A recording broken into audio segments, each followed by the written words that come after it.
Welcome to the Life as an Observer podcast. My name is Ryan Bean. I am your host in self-observation. This podcast is an exploration of physical and non-physical self through discussion around yoga, meditation, self-improvement, self-realization, and practices that elevate the mind, body, soul connection.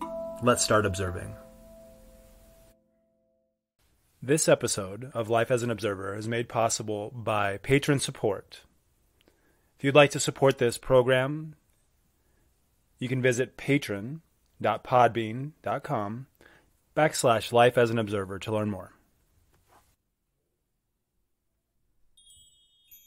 All right. Well, welcome to Life as an Observer podcast. I am excited to be here. I have been navigating the Wasatch Front here for the last couple of days, and I'm actually only back in southern Utah for a few days before I head out.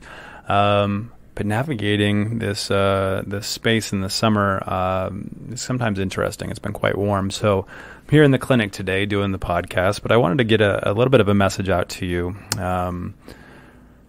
Part of it has to do with just my schedule that's coming up, and I know many of you have been asking about workshops that are coming near you and just opportunities to kind of get more involved.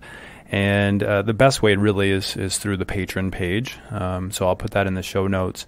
I think that's probably the quickest and most effective way to really support the mission here is to go to patron.podbean.com/lifeasanobserver. And your contributions, donations are so appreciated. We're not quite at our first goal yet. There's a goal of a couple $100 and a goal of $1,000, and that really supports kind of what I'm doing, all the training and all the traveling in the van. So some of you may know that we moved our operations into van life. When did we do that? Back in January. And I've been traveling to kind of make my way to different workshops, retreats, festivals, and so forth. So been doing that for several months now, but we're still a little shy of our goal. So if you're feeling like you'd like to contribute and be part of this observer tribe, much appreciated. I would love that there. We have a lot of content on that page that is not available to the general public. Meditations, breath work, and live sessions. And I usually record a lot of these live sessions at some of my breath as medicine workshops, and when I teach Wim Hof method fundamentals, I'll record some of the breath work and meditations for you to reuse. And those are all on the Patreon page. So thanks for those who are contributing. Today's topic, I had to kind of decide how I wanted to label it here, but to stop caring about what others think. And how do we stop caring about what others think? Well, let me finish a little bit with our announcements, and we're going to get into how to stop caring about what others think. Starting up next week, I am headed to Seattle from southern Utah, driving up to BioThrive Health. So if any of you are in the Pacific Northwest, anywhere near there, I will be with Dr. Tammy at BioThrive Health. We're doing a breath as medicine. We're doing a breath as medicine this weekend. This podcast probably won't be released right in time for that, but that's on Saturday, July 2nd. And I do have a Wim Hof method fundamentals class happening. So if you're interested, if you're in southern Utah, it is on the 17th of July. But while we're up in Seattle, I will be at BioThrive Health. That is on the 8th of July. And that's from 6 to 7 p.m., doing a breath work kind of introductory. And this is a really powerful breath work, something that I've kind of tailored using what I know from my own experiences through Wim Hof method, through Tumo, through some of the other training I've done with pranayama, and then, of course, what I've been doing now as a certified language of breath instructor. I'm kind of bringing that modality to other locations. So that one anyone can come to. Now on the 9th, we're going to be doing ketamine-assisted breath work. And to participate in that on that Saturday from 10 to 12, you need to do a consultation. So you'd have to contact BioThrive Health. I can put a link in the show notes to the ticketing, and you just have to contact them for your consultation if that's something that you're interested in doing while I'm there, experiencing a guided ketamine session with breathwork. Now, I am doing one-on-ones. If you're already a patient or if you've already done that consultation on the 10th, you're welcome to join for that. Now, after that, I'm doing Radiance Embodied Women's Retreat up there. So it's, I forget the name of the town. I think it's called Ronald, or it's over there by Snoqualmie. It is a women's retreat hosted by my friend Devin. And she is, I'll put a link to her also in the show notes just so you can know how to get tickets. I think she only has like 2 spots left. So you want to grab those up quickly. But I'll be doing Wim Hof method and some breath work and some little coaching there. That is on the 11th and 12th of July. And finishing up, I guess, this trip, I head back to southern Utah, but stopping in Pine Valley and doing a women's retreat for Azure Sky Wellness. And I believe they still have tickets left for that. So if that's something you're interested in, you can message me, DM me on my social media. Instagram is the one I'm most active on, and I'm happy to give you some information on the Pine Valley retreat. In addition, I'll be in Vegas this month. So those who are in Las Vegas on the 23rd of July, doing something called Yoga on Tap, and it is a brewery-style yoga event, but we're doing it at Vibe 28 in Henderson, Nevada. So if you're interested in that, you go to Vibe 28's page to sign up, and they will set you up for that. Again, a link in the show notes there. And for the 24th of July, I will be in Vegas, again at Vibe 28, doing Wim Hof Method Fundamentals. You're welcome to get your tickets either through Vibe 28 or they are listed on wimhofmethod.com. Several other things. It seems like I have a lot of announcements, and I'll hurry and get through these. I'm hosting a Vipassana course on Insight Timer. That starts on the 18th of July. It's 3 weeks, 3 hours, and that is Vipassana. And just kind of an introductory for beginners who are learning to meditate. So a really great opportunity to kind of learn about meditation and to tap into that as a course. Very affordable, very entry point to be able to gain that knowledge. In addition, we are doing some group ketamine sessions here in southern Utah at Satori. They are group breathwork and ketamine, and if that's something you're interested in or you have some questions about, you're happy, go ahead and DM me, or you can get in contact with Satori Health and Wellness to make your appointment to be a part of that, if that's something that you think might be able to help you with, PTSD, or if you have some anxiety or depression that you're working through, some areas that you're looking for some additional resources and help. You can DM me, and I'm happy to talk to you about how to sign up for those and how to get involved. Now, going forward, I have all kinds of things, but let us go ahead and jump way ahead. You see, in August, we're doing some ketamine-assisted group stuff in Salt Lake City. We're looking at expanding into Salt Lake City very, very soon. So if you're in Salt Lake, I'll be coming to you very, very soon. And all the way into October is where I was jumping to, is I'm going to be doing a retreat with Sunrunner Tours and my friend Jesse Coomer. You can find him at Jesse Coomer Breath. We've actually had him on the podcast. We're doing a breathwork retreat. So this is kind of our language of breath modality that we're offering, and doing it in Austin, Texas for 2 days. So if you can't make that, I'm going to put a link also in the show notes here. We just released an online course for language of breath, and I want to give my listeners a nice juicy discount. So if you're listening and you're like, hey, I'm really interested in doing breath work, but I can't get to Austin. I just can't do it. Totally get it if you can't come to Austin, as much as I would love to have you there.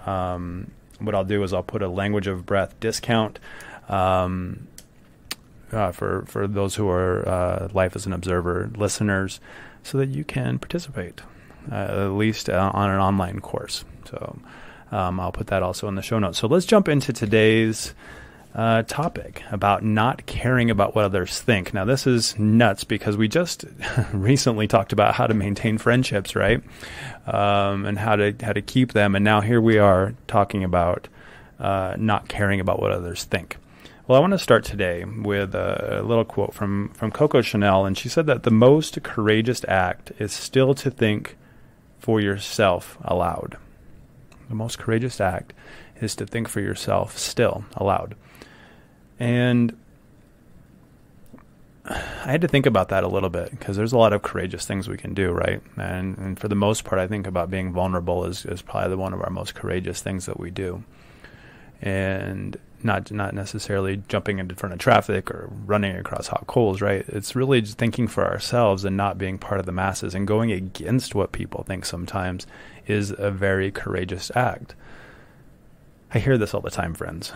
I am surrounded in a very conservative part of the country, and I don't necessarily subscribe to all of the political dogma that is out there. And so sometimes it takes a little bit of courage to say, no, I don't agree. And that's not exactly what I think. And I think you're wrong. And it's really hard for us sometimes just step up and do that, because we're afraid of what people might think. So I want to kind of be able to offer a few things here too. I think I have about 5 things that can help you stop caring about what others think. And we'll call it a path to wholeness. We'll call it a path to self-discovery, or a path to self-confidence. So the first thing we can stop doing is stop following people that are on social media that don't contribute to your life. I don't know how many times I've seen this from others, where we're so concerned about what others are doing, and that we follow them and they become part of our feed, right? Our news feed. And then we see their stuff, their content. And for the most part, it probably is a lower vibrational content.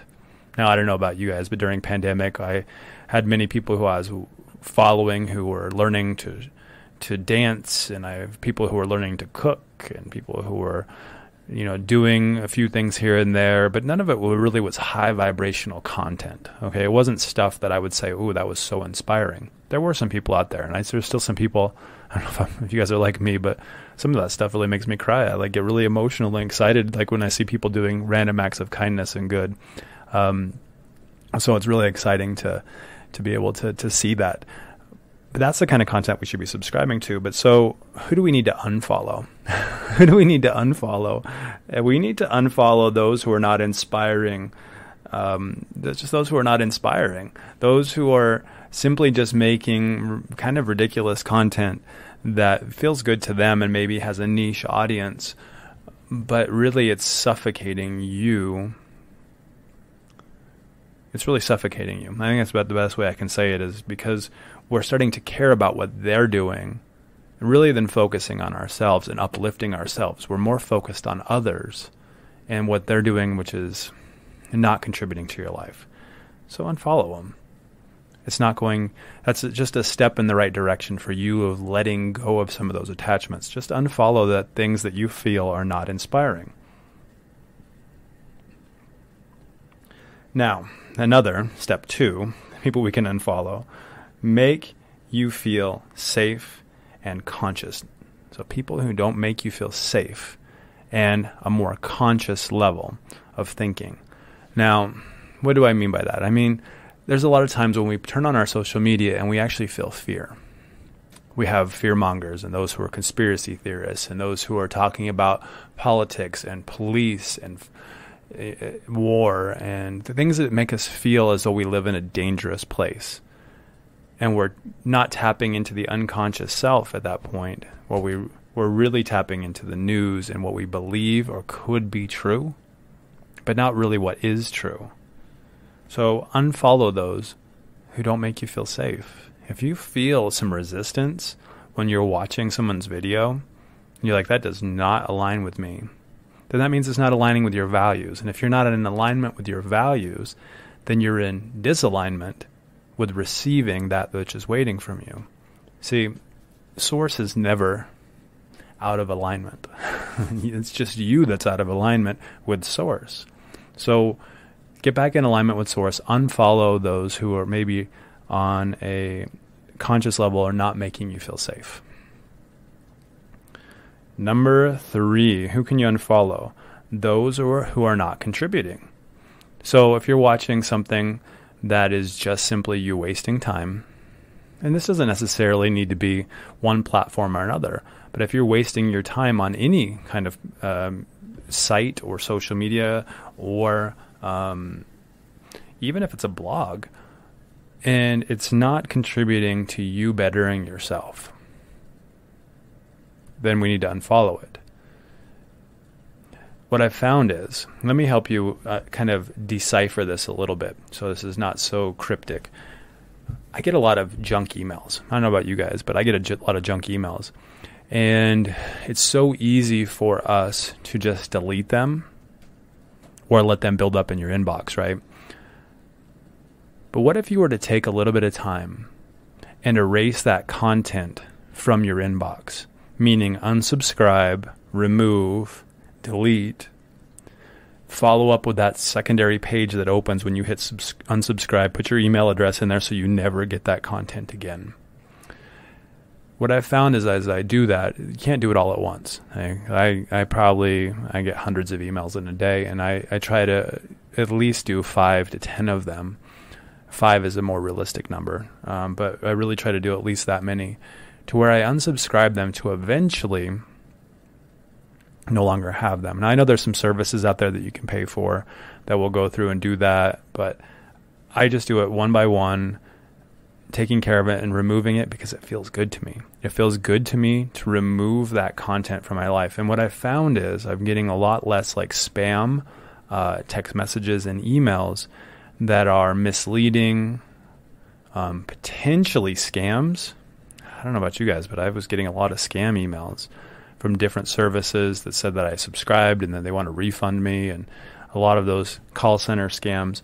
And that's no longer, as I'm kind of taking control of my own life and unfollowing those who are not contributing. Because I want to feel good about me. I want to show up feeling good. And it almost, as you unsubscribe that or unfollow that, it feels like you're letting something go, which always feels good. We hear that in yoga classes and meditations and all kinds of, let it go. If it's not serving you, let it go. Well, guess what? Those emails are not serving you. Here's the perfect opportunity for you to let something go. Sometimes I have people say, well, you say let it go, but what am I actually letting go? Well, here you go. Unfollow that email. So that's one thing we can do. Start at unfollowing different people who are not serving us, or those who are not inspiring, or those who are not making us feel safe. Second, social media distractions that are good.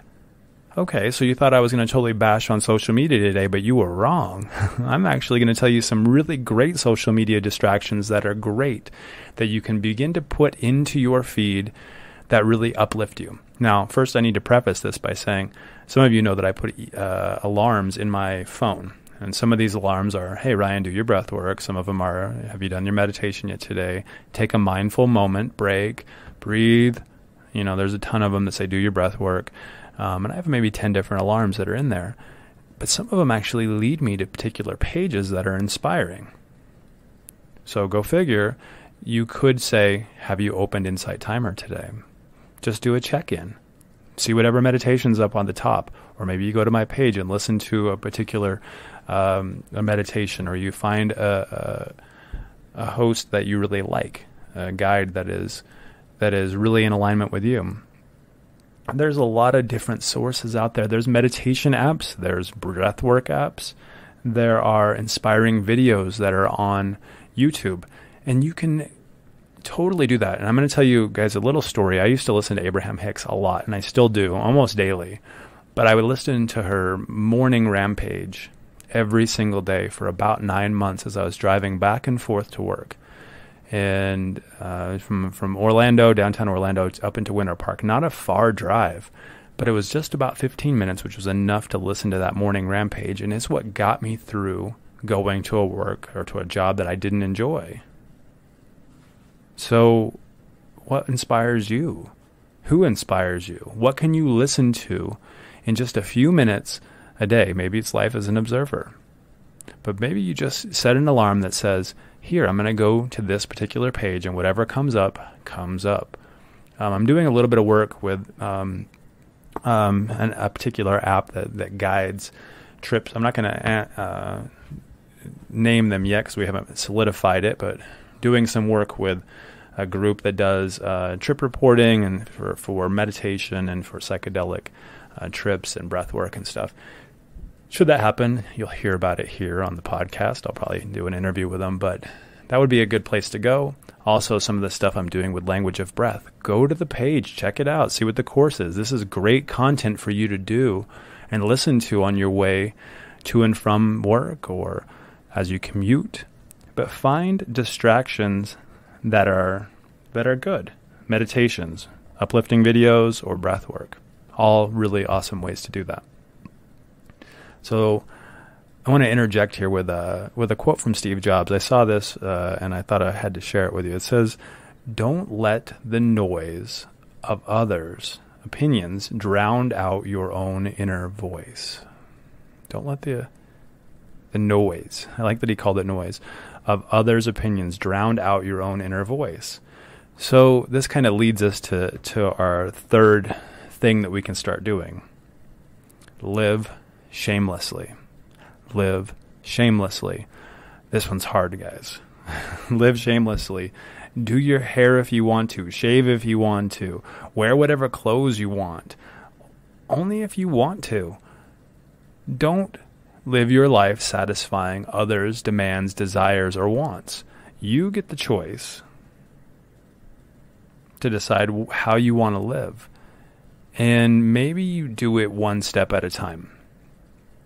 This could be simply listening to music that's not popular music that you like, and you can do it in front of your friends. But live shamelessly. Don't apologize. Devin, who's doing that retreat I talked about up in Seattle, did a post the other day about stop apologizing. And it really radiated with me because I think we do too often where we apologize for our behavior and our behavior of our dog, our kids. We apologize so bad.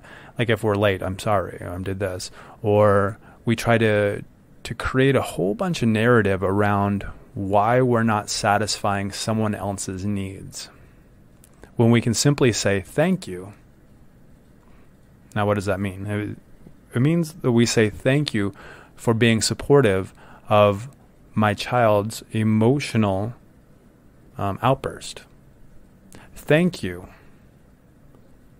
for holding space for me while I was feeling a little bit anxious. Thank you for allowing me to interrupt as I was late. Don't apologize because you have a whole list of reasons why you could be, but when we start to step into apologizing mode all the time, we begin to apologize for things we don't need to apologize for. We really just need to own up to that something did happen, and so say thank you. Thank you for allowing me to not be perfect. Thank you for allowing me to make some mistakes. I am living my life very shamelessly, and I'm doing what I choose. And sometimes that comes with some consequences. That sometimes comes with failure, and sometimes that doesn't always meet the needs or desires of others. Don't let the noise of others drown out your own inner voice. Listen to your inner voice. It tells you, you need to be here, you need to go there. It's going to start to tell you to start apologizing if that has been your default mode network. If your default mode network has been to be apologetic all the time, then you're going to continue to do that. But what if you just started saying thank you for allowing, thank you for accepting? That default mode network is going to empower you to live shamelessly. All right, number 4. Everyone will judge, regardless. So what does this mean? This means that we need to accept that you're going to be judged. I think we've all done this. Let's put together an example. You've gone down the road, and the road says 35 miles an hour, and then someone went whizzing past you, within a loud car or a motorcycle, and we said, oh, they're nuts. They're going to get in a car accident. They're going to cause a car accident. How many of you have done that? I would guess that for the most part, many of you have raised your hand. But that's you judging. How do you know that's going to happen? How do you know they're crazy? How do you know they're going to get into an accident? Another example. Because we don't really know where they have to be or where they've been. Another example is when we see someone who is doing something that is kind of not like us. For instance, have you ever watched somebody who is mowing their lawn while it's raining? I have. Living in Florida, you see it all the time. But we may say, well, that's kind of silly. Why don't they just wait till it's done raining? Or when the sprinklers are on when it's raining. And we say, aren't they just wasting water? Well, this is a judgment that you have made about someone else or the scenario, which in turn is that action. So maybe the sprinklers are on a timer and they don't have any control over it. They haven't gone into that. Their little sensor is broken. We don't know the scenario behind every action. So everyone will judge regardless, and you will judge regardless. So let's make that a fact that it is going to happen and that we have no control over it. But what we can do is that we can be an observer when people judge us. Instead of reacting to their judgment, we can say, oh, you see it in a certain way, or maybe a different way than I see it. And finally, you are a product of your thoughts. Hands down, you're a product of your thoughts. We have over 50,000 thoughts a day, and our body speaks and our mind speaks in frequency and chemical. That is it. That's how it speaks. Top-down regulation, bottom-up regulation. It all is chemical and frequency, and we have 50,000 thoughts a day. And if you think, let's just say you were to think about someone, or someone was to think about you just 10 times a day. Okay, so we'll just say let's just change it to 12 times a day. They think about you every hour, just for a second, every waking hour, 12 hours a day. That's really 0.03% of all the thoughts that happen in a day. 0.03. That is such a small number that it really shouldn't affect you, but it does, right? We tend to take it very personal. We tend to make assumptions about why they would be thinking about us and why don't they like us. And we have more thoughts about why others are thinking about us than they actually are about us. 50,000 thoughts. Let's make some of those productive. Let's make those thoughts where we don't care. We go back to living shamelessly and go, whatever. I know it's not just as easy as whatever, but we can say, you're only 0.03% of this thought process, and I'm not going to worry anymore about this. This is a percentage that I don't care to increase. I don't care to change it. I'm going to turn my thoughts towards manifesting things that I want to bring into my life, rather than worrying about you, who I don't necessarily think is contributing to my life. This kind of goes back to removing people and things out of our daily lives that are not contributing. So we stop following people on social media or in places that are not contributing. We find social media or online distractions that are valuable. We live shamelessly, and we know that everyone will judge regardless of the situation. And then finally, we understand that there's a bunch of thoughts that happen in a day, and a very small percentage of them really have anything to do with us. Now, to close, this is the chance for you to reclaim your freedom. Know that you have your values. Your values are important. This may be something to do with your religion or your faith or your spirituality or your values just as a human. You have your values and you can cling to those. It is okay. Put yourself out there. Failure is an okay thing. When you put yourself out there to reclaim your freedom, you have to accept that there will be many, many failures on your way to success. Thomas Edison was an amazing inventor. Nikola Tesla, amazing inventor. Henry Ford, amazing inventor. All these guys had lots and lots of failures. Thousands, if not, definitely hundreds and thousands of failures on their way to their greatness and to their greatest contributions. Put yourself out there. if your product is you speaking or you writing or you painting or you creating or you doing something, put it out there and know that people will judge. Live shamelessly when you put it out there. Be like, this is mine. I own this. This is me. And this is what I'm doing. And it might fail. But here you are putting yourself out there to reclaim your freedom. Surround yourself with pros who are in your field. So if you're an artist, I'm going to use that as an example, surround yourself with other artists. Those people will build you up. They will contribute to helping you not make as many failures because you can learn from their mistakes.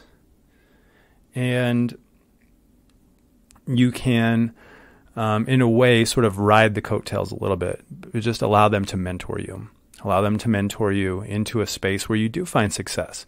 So once you're kind of like following those people, you know what you want, you got your values out there, and you are putting yourself out there, surround yourself with the pros, create a growth list from that point. Okay, so here you are with these people who are influencing you in whatever your field is, whether it be veterinary work, whether it be artist, some sort of art or music. Create a growth list for yourself. This is what I want to do every day to grow. Now, this is not goals. Goals are short-term, long-term. This is a growth list. So for me as a breath worker, I make sure I do my breath work every day. I make sure I do my meditation every day. I make sure that I'm contributing in some way to those who are following me, whether that be through a social media that is of value, or whether that be through the podcast, or whether that be through one-on-one mentoring sessions. Create a growth list that is empowering to you. Do your own work. But I don't mean your own work like what you get paid for. Do your own work that helps you grow into the person that you're becoming, not who you used to be. Meditation, yoga, breath work, any kind of facilitation, ceremony. All these things are amazing ways for you to grow daily. Create your growth list and follow it. And then finally, spend time alone. This is how you reclaim your freedom. Spend time traveling alone. I have learned this from being into the van. There are a lot of times when you feel alone, but not lonely. You're surrounded by nature. You're surrounded by beautiful things. And if you have your growth list with you and you're working on things, you're never alone. You're actually spending time away from people who are not contributing to your momentum. You're spending time away from the noises and the chatter of the world that we live in so that you can achieve those goals that you're interested in doing. Who cares what people think, right? Stop caring about what others think of you and start living your life in the way that is true to who you want to become. Remember, don't let the noise of others' opinions drown out your inner voice. Your inner voice tells you you're amazing and wonderful and charismatic and creative, and you have so much potential. But you forget about it when you listen to others. Don't let that noise drown out who you are. Remember, it's a courageous act to think for yourself. My final words are to be courageous, act for yourself, and see what happens, regardless of failure. Failure isn't a permanent thing. Failure is a temporary roadblock to your success. Find it, embrace it, and overcome it. Now, that may sound very stoic, but you can find the obstacle that's right there and go around it by using the obstacle as the tool. Thanks for joining Life as an Observer today. I hope you got something out of today's message. In addition to some of the announcements that I just offered to you, remember we have the course. That's the Language of Breath course. I'm interested in offering that to you. Patrons, thank you so much. I really couldn't do this without you. It really is what keeps me going, continuing to produce content. If you have a moment, leave me a rating. I would really love that. It's really going to help me to kind of go up the charts and to get new people on the podcast. Right now we're kind of we're over a year old now, but we're still a new podcast, and we're trying to build this and turn it really into what we have in a whole tribe full of observers, where we can have more interview style podcasts. I know many of you like it when I just teach, but that it is nice to have interviews and to create some new voices here on the podcast. If you would like to be part of this and you're interested in sharing your story, or you have someone who maybe needs to get their product out there, or their story, or something that they've done, feel free to reach out to me. I am very open to accepting other voices here on the podcast, people who are contributing in this world of the mind, body, soul connection, just like it says in the intro there. If you're interested in being a part of what we're doing, reach out to me. I'm very happy to chat with you and to create some content with you that benefits our entire community here. Thanks for joining today. Hope to see you guys on the next episode of Life as an Observer.